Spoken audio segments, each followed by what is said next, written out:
Hey yo, what's good guys? It's Blake, and today I'm going to show you guys how to cook up some hard drums like Wheezy for rappers like Gunna, Thug. In this video, I'm going to stress the importance of how to make your drums hit hard and like sound complex and all that, but also leaving room and space for the rapper to hop on. Finding the balance of making your drums hit hard and sounding a fire, but also just not making it sound like it's doing too much is very important. That's what I'm going to do in this video. So yeah guys, let's get right into it. Alright, so first I'm going to play a snippet of the finished beat and then I'll get into the breakdown.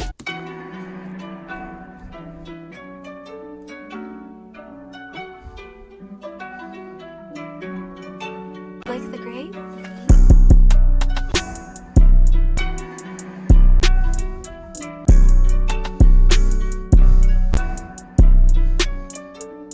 Here's the original sample that I used.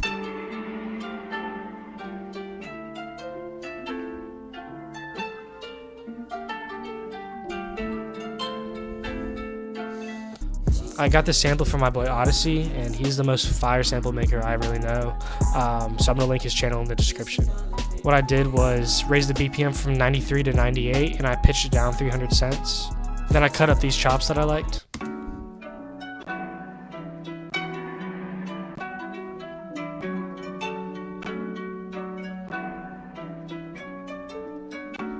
Okay, so now onto the drums. So as you notice, 98 BPM is like honestly a weird BPM to be making drums like this. Like you would usually think 98, like the 90 to 98 BPM would be like more boom bap vibes.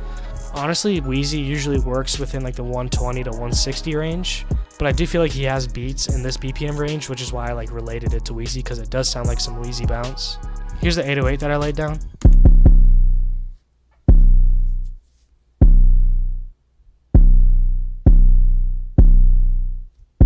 To help find bounce for your drums, and this goes for 808s, hi-hats, as you'll see when I go over those, you can click this wrench tool at the top, and if you go to 1/3 beat or any of these 1/4, 1/6, like you'll find a different bounce. So like when the cell is at regular, as you can see, the 808 is a little bit off the line, but it's on the line for 1/3 because it's just a different type of bounce, and it just hits way different, especially at the like lower BPMs from like I would say 98 to like 118, because like I know that like Pyrex probably does this a lot, and just tons of other producers, just to find that different type of bounce that makes you go like what.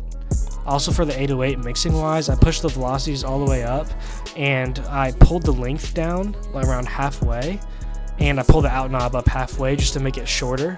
And I also pushed the boost knob up a little bit just to make the 808 hit harder as a whole. And for it not to clip like crazy, I just threw on the Fruity Soft Clipper, which is what I do for all of my beats. Onto the hi-hats, I really ran with the 1/3 beat bounce because I just wanted to feel that triplet bounce. Like you hear the triplet bounce in a lot of like Lil Baby, Lil Durk type of beats. But those beats are usually from like 130 to like 140 BPMs. So like having it at 98 BPM, the triplet bounce, if you do it right, it just makes it sound super wavy and just different. As you can see, I also messed with the velocities just to make it sound even more bouncy and realistic. Here's the hi-hats now.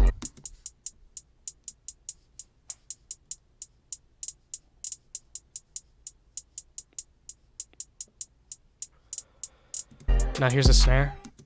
And this right here is what I mean by adding a little bit of variation and different sounds to your drums, but just not making it do too much. So like the hi-hats with the 808, it's already creating some crazy bounce, and I have a hard-hitting snare, but I just needed something else. So I chose this perk, and I have it playing like this. It sounds pretty simple, but here's the perk in context with the snare and hi-hats also playing.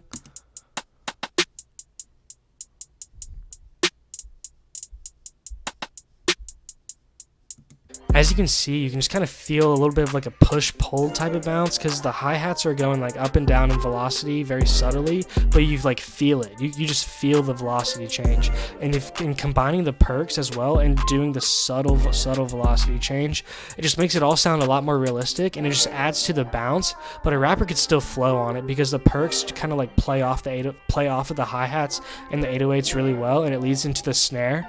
It's just about creating that bounce that just like makes a groove that like you think is right in your head. Lastly, for the drums, I added this open hat. Here's the drums now playing all together.